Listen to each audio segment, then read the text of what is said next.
Hello everyone, I hope you're all doing very well. Today's valued viewer request question is, it's coming from several people, but Prashant Sharma, he sent it twice. Cap, could you reenact the Balakot strike in DCS on 26th of February 2019, 5 to 7 Mirage 2000s of the IAF, the Indian Air Force carrying Spice 2000 bombs, penetration type, infiltrated the Pakistani airspace and bombed the terrorist training camp of the UN banned Jaish-e-Mohammed, sorry for the pronunciation, terrorist organisation near the Balakot city in the Khyber Pakhtunkhwa area of Pakistan.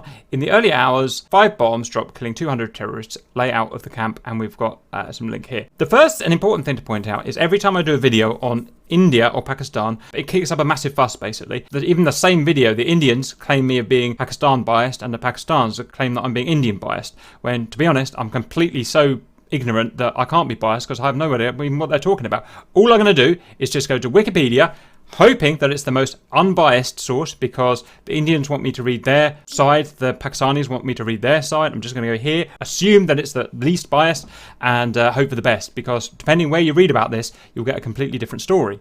So, 2019 Balakot airstrike. The 2019 Balakot airstrike was conducted in India in the early hours of 26 February when Indian warplanes crossed the de facto border in the disputed region of Kashmir and dropped bombs in the vicinity of the town of, well, we know about that. Pakistan's military, the first to announce the airstrike in the morning of the 26th of February, described the Indian planes as dropping their payload in an uninhabited woodtop hilltop area near Balakot. India, confirming the airstrike later the same day, characterized it to be a preemptive strike directed against a terrorist training camp and causing the deaths of a large number of terrorists. Not sure how they knew that, but the following day, 27th of February, a tit-for-tat airstrike, Pakistan retaliated, causing an Indian warplane to be shot down and its pilot to be taken prisoner by the Pakistan military before they returned on the 1st of March. So that is something we can do in another video. If you want us to do that, then we'll research that. Analysis of open source satellite imagery from Atlantic Council Digital Forensics Laboratory,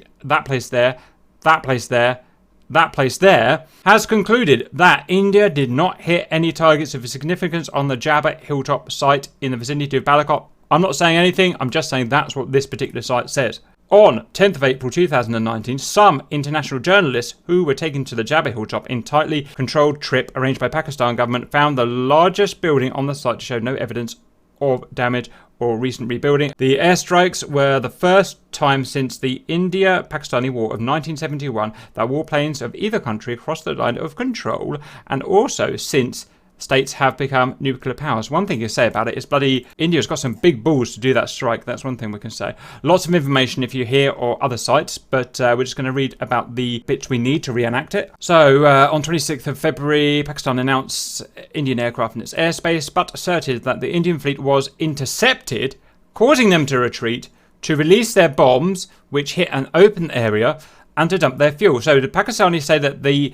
Indian bombs were jettisoned and just hit an open space. The Indians say that the bombs were released according to their mission and hit the terrorist camp. You'll have to make your own mind up about that. In a press briefing, this guy here stated that IAF teams were spotted approaching the Pakistani border line of control from the Kiran Valley near that place before being intercepted by PAF jets within 3 minutes of the incursion. That person there stated that the Pakistani Air Force did not retaliate at the time because they could not gauge the extent of the damage. Later on the day, India confirmed the airstrike, stating that Indian Air Force conducted them in retaliation to the Pulwama attack. The strikes were subsequently claimed to be non-military and preemptive in nature, targeting the Jaish-e-Mohammed facility within Pakistan. Indian media claimed to have confirmed from official sources that 12 Mirage 2000 jets were involved in the operation. The Indian Express further reported that the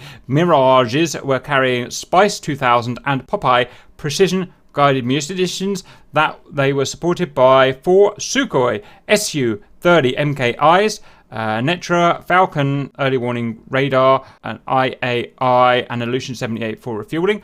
Furthermore, Indian officials claim that 4 Su-30s were launched from the South Punjab base and headed towards Bamarajistan before turning west towards the supposed terrorist headquarters in Pakistan, located in a popular town of Bahawalpur. These 4 aircraft, tasked as decoys, successfully drew Pakistani Air Force fighters way south of the main attack force. After releasing the bombs, the jets returned to Indian airspace unharmed, and the Indian media claimed that whilst Pakistan scrambled its F-16 jets, they could not engage the Indian planes. I don't want to get involved in which country has got the right story because they're saying completely different things. What we're just going to do is reenact it. We're going to see what happens. If we hit the terrorist camp, we hit the terrorist camp. If we get intercepted, we get intercepted. Let's talk about the scope of the attack. We're going to take off from the airbase. We're probably going to end up refueling because we've got a long way to travel, as you've seen. We're going to go and try and do the Balakot strike in Kashmir. Then we're going to try and in fact, we're just as soon as we've done the strike is when we're going to stop today.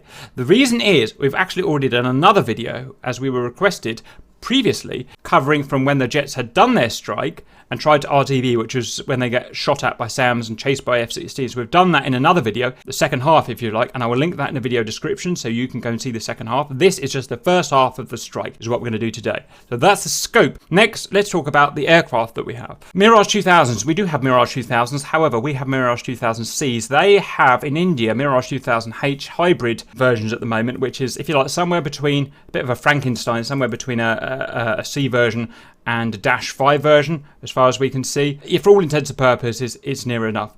They use Spice 2000 bombs and Popeye bombs. However, the majority we've heard about is the Spice 2000s being used in the majority of sites, so we're going to go with Spice.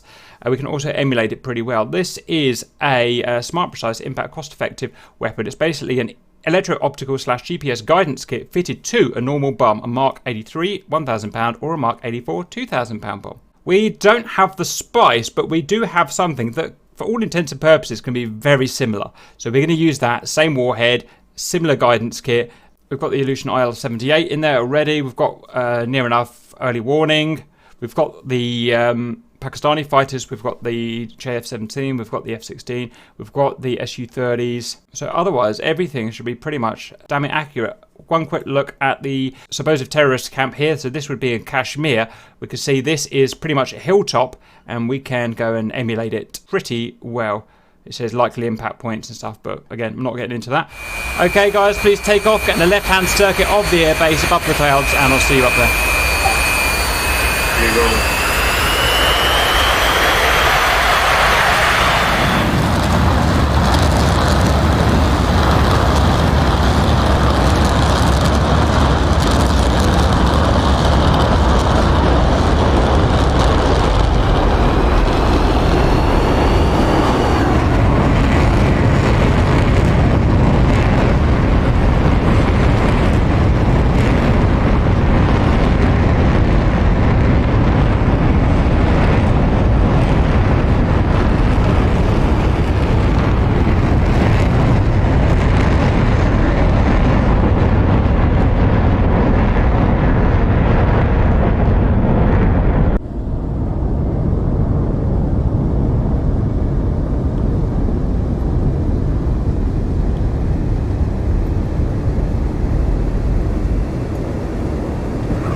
Wheels up.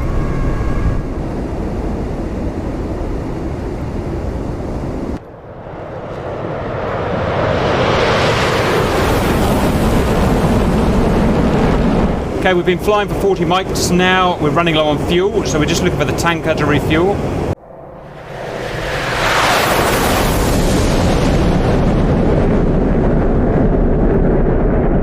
Okay boys, tanker spotted 1 o'clock. That is left-hand orbit, this braking vine tanker.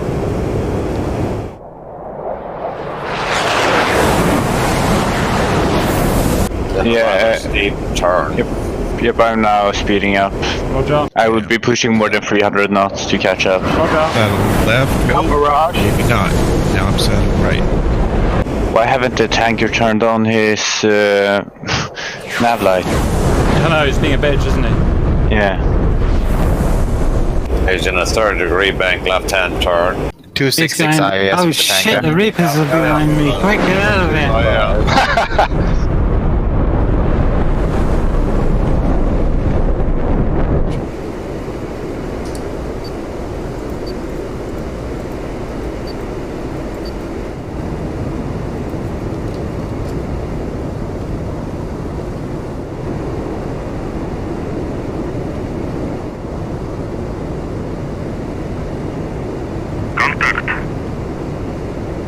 Отходи.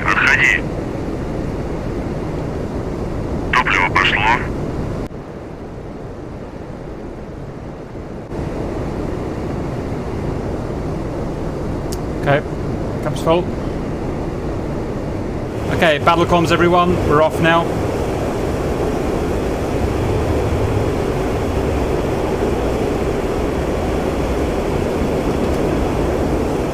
Arm and fuse weapons. Done.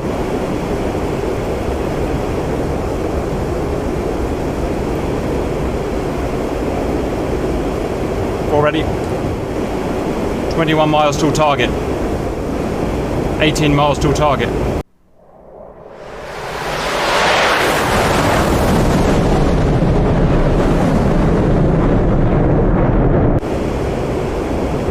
Nails F-16 ahead. Pakistan's have launched. Fighters intercept. Good luck. Let's go on the run.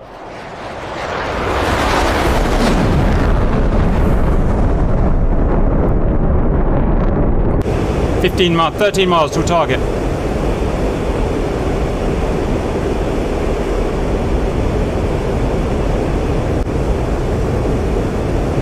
$10 miles.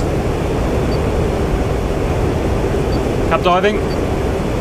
Searching for target. Target located. CCRP.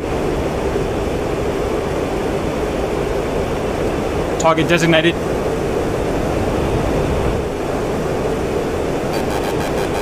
Cap spike F-16s. Spike. Cap munitions away. Heading out. Cap missile launch. Pickle. Base. Get out.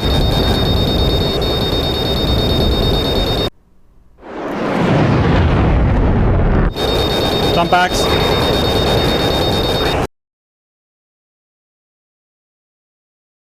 Let's get the fuck out of here.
So, a very different result to the official, how it actually went. With ours, 2 flankers got shot down, 2 escaped. No F-16s got shot down as far as we saw. 1 Mirage got shot down. 3 survived. 3 bombs got on target. 2 missed completely. 1 hit whatever that main camp bit is. And I think 1 vehicle was destroyed in there. So 2 flankers and 3 Mirages made it out. So let me know what you think. And it's amazingly started snowing as well for some reason, but that's just how it goes, I guess, in Kashmir. I hope you enjoyed that and see you later.